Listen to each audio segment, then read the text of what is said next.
Hey everybody, it's Steve again.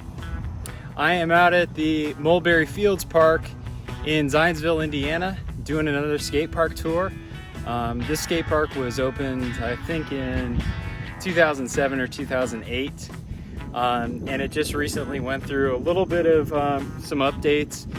I believe it was built by Grindline Skateparks. Don't quote me on that. I'll film another one of this, but one of the skate park builders out on the West Coast came in and built this one, and it's got a good mix of like street and transition. A little bit hard to skate and a little small, but it suits the size of the town well and gives you a good option here in Indy if you want to skate more transition or bowl. So I'll go through the park and show you what all is here. So we'll go ahead and start with the street course. First thing I want to show you is just like a little 1 foot tall out ledge.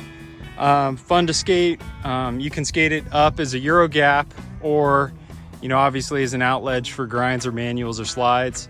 And then as we move over, we've got a square rail that's about 16 inches tall, maybe 18 inches tall.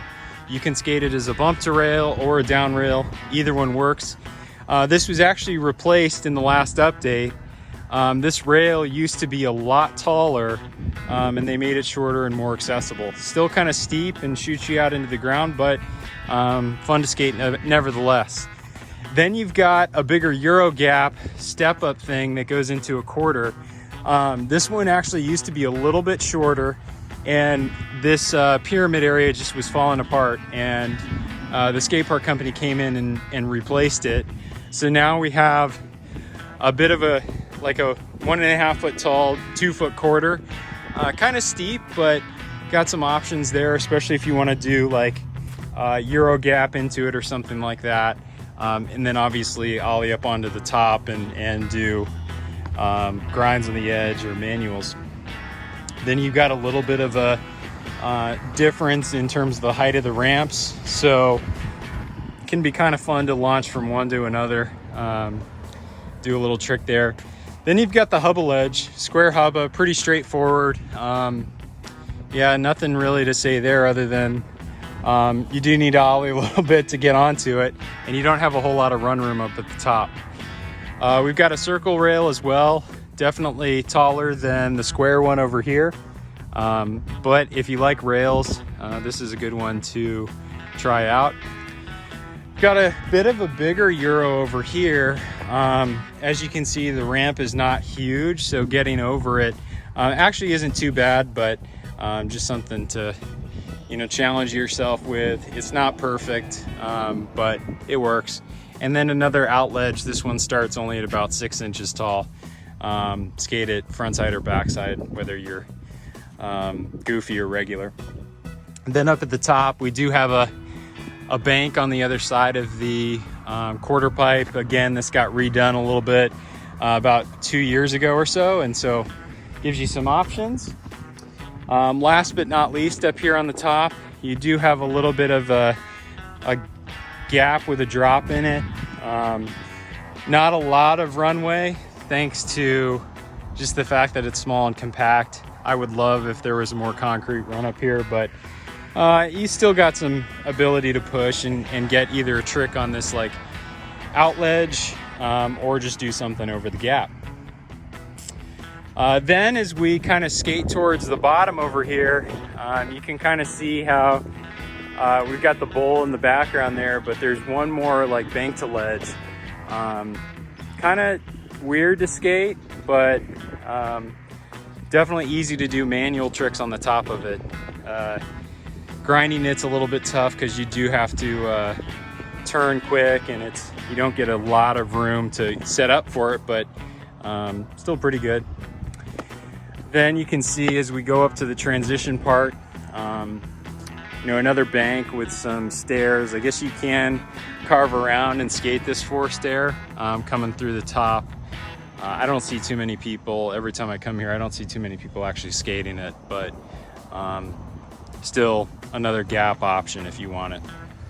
So now here is the bowl, and this is the main reason why people would come to Zionsville. get your transition fixed for sure. So it starts with a 4-foot section, then transitions to a 5.5 to 6 foot, and then in the back we've got an 8-foot quarter pipe, all just round shape. And then we've got a section here that I think is about 9 feet, maybe 10, but probably closer to 9, that has a little bit of oververt to it. So if you can scratch the coping on that, you're legit for sure. I don't see too many people skate the oververt, but certainly plenty of people come and skate the back part to get that 8-foot, as well as the you know, the smaller sections. I think some of the bowl purists are going to complain about the coping a little bit. It's not as high as maybe you would like it to be off of the edge, so you can kind of see how it doesn't really get too high up off of the flat top. So that would be kind of a bummer for somebody who really loves bowls. Same is true with like the coping is kind of set in a little bit, like it just doesn't stick out. And I'm not much of a bowl skater, but the people who I know skate bowls a lot, that's one of the things that kind of bums them out a little bit. And it is all metal, so there's no pool coping here at all, which is another factor that gets people a little bummed at times. But other than that, you can find some good lines in this bowl and keep speed. It's pretty easy to keep speed through here, which if you just like rolling around is fun. All right, so thanks for watching my skate park tour of Mulberry Fields Skatepark in Zionsville, Indiana. Hope you come out sometime to check it out. Also check out some of the other videos of skate park tours I've done in like the Indianapolis or central Indiana area, and stay tuned for more. If there's another park you want me to do, just tell me what you want and I'll try to do it as quickly as I can. Later.